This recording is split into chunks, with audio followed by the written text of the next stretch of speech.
Ya tentunya kita prihatin terhadap kondisi yang dialami oleh bangsa kita ini.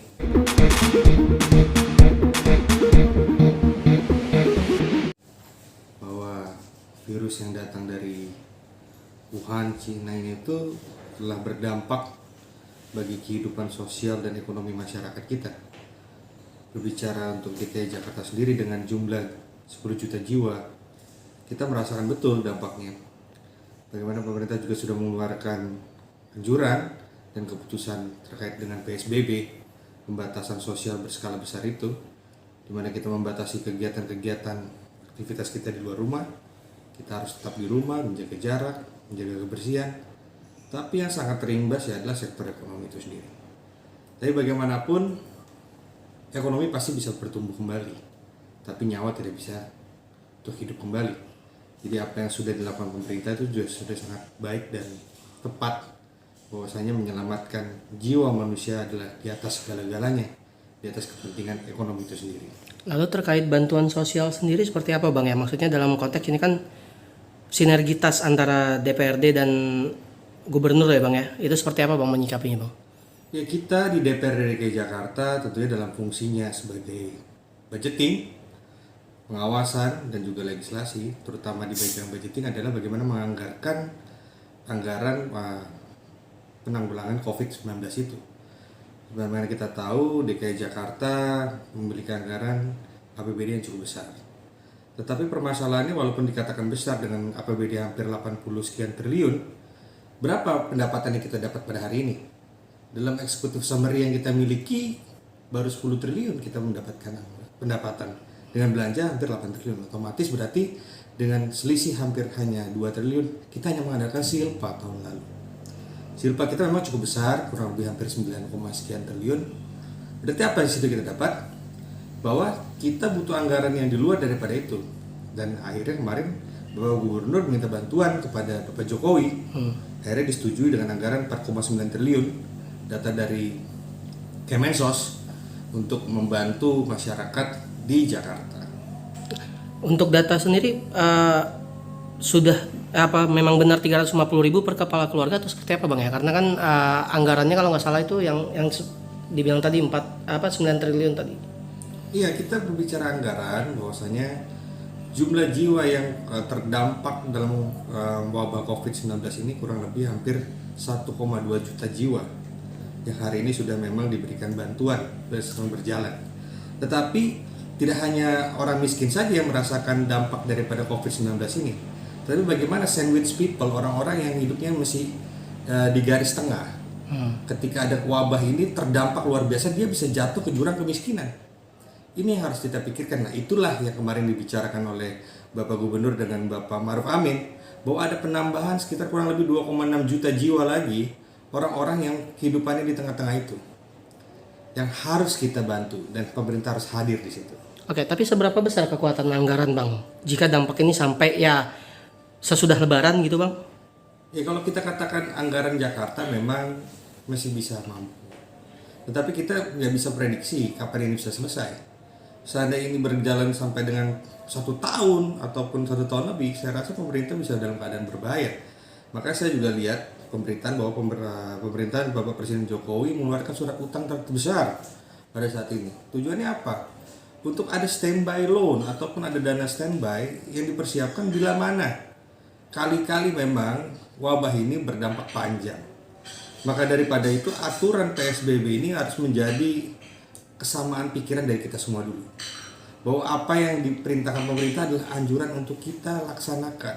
Butuh disiplin diri, butuh kerjasama dan kolaborasi antara pemerintah dengan rakyatnya.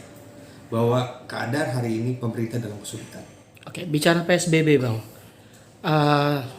pembatasan sosial berskala besar kan, itu saat ini masih banyak juga Bang yang berseliweran di luaran Bang yang tidak menerapkan aturan PSBB itu sendiri Bang.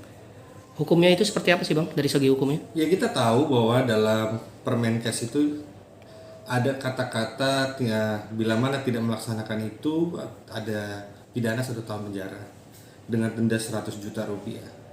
Bahkan fraksi Nasdem mengusulkan bila mana ada warganya yang terdata dalam bansos tapi tidak mengikuti anjuran PSBB, dicoret saja dalam daftar bansos.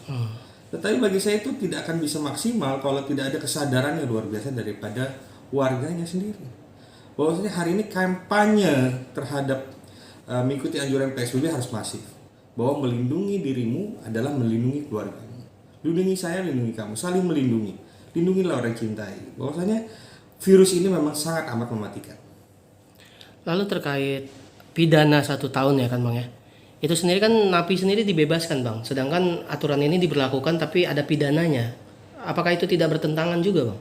Berbeda karena kemarin itu adalah keputusan daripada Kementerian Hukum dan HAM terkait pembebasan napi itu hanya asimilasi ya, yang sudah 2/3 dari jumlah masa tahanan yang sudah dialami. Dan ini memang untuk juga kondisi hari ini pertama kita katakan bahwasanya kebutuhan operasional terhadap lapas sudah tinggi, makan napi dan lain-lain, dan juga pembatasan itu di dalam napi dalam lapas itu akan sulit dengan over capacity yang kita alami dalam penjara itu sendiri. Tapi itu saya tidak mau masuk dalam polemik itu, tetapi bahwa aturan adalah aturan. Kita tidak berpolemik bahwa anjuran pemerintah bahwasanya hari ini lakukanlah PSBB, ayo lakukan. Terkait dengan hukuman bagi saya itu adalah daya paksa. Karena sebelumnya memang DKI Jakarta tanggal 15 Maret itu sudah mengatakan Jakarta ini harus di lockdown. Tetapi permohonan gubernur tanggal 31 Maret untuk mengkarantina wilayah Jakarta ditolak oleh pemerintah pusat.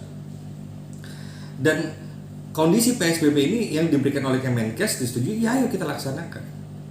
Work from home sudah dilakukan jauh hari sebelum PSBB. Social distancing ataupun apapun sudah dilakukan. Tapi hari ini ditambah bumbu-bumbu adanya pidana dalam hal orang-orang yang tidak melaksanakan itu. Itu agar penegakan dalam aparatur penegak hukum dapat bisa lebih maksimal. Oke. Ada bertentangan PSBB dengan tingkat ekonomi Bang ya. Karena dalam konteksnya gini, orang tidak boleh berkumpul di kafe contohnya atau unit usaha lain, terutama yang terdampak makanan Bang ya. Itu bagaimana Bang menyikapinya DPRD sendiri Bang?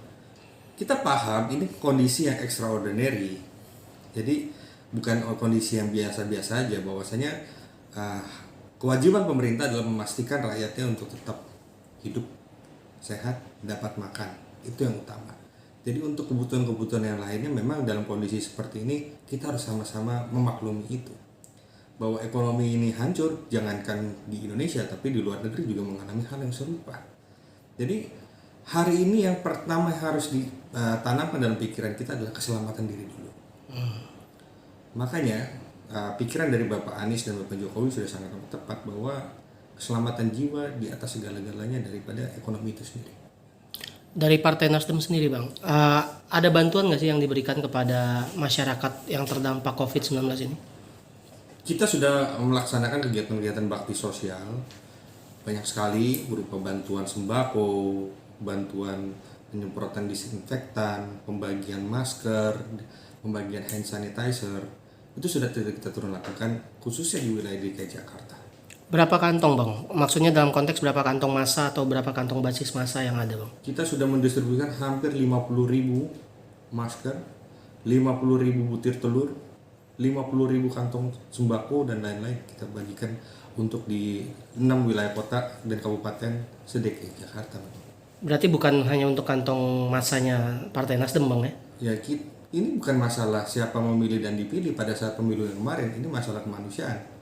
Jadi siapapun yang membutuhkan itu, partai politik pada saat ini harus turun hadir untuk membantu masyarakat. Program dari Abang sendiri seperti apa Bang untuk menghadapi ini selain pembagian sembako dan disinfektan tadi Bang? Ya, pertama adalah program kesadaran daripada warga ya, untuk kembali meningkatkan awareness bahwasanya wabah ini harus diselesaikan secara bersama-sama. Bukan tanggung jawab saya, bukan tanggung jawab kamu, tapi ini tanggung jawab kita bersama. Seandainya pemahaman itu sudah sama-sama kita laksanakan, saya rasa ini jauh lebih mudah. Kalaupun ada bantuan, sifatnya hanya membantu yang tidak masif ya, tidak full kebutuhan pokok ataupun kebutuhan primer warga Jakarta.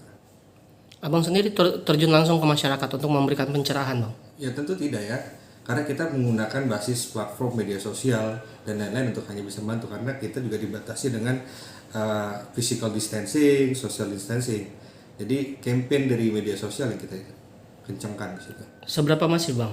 Apa seberapa efektif dengan campaign di media sosial? Saya rasa sangat efektif ya, karena memang hari ini masyarakat ketika berdiam diri yang pertama kali dipegang pada bangun tidur adalah handphone, dan itu yang pasti dilihatnya.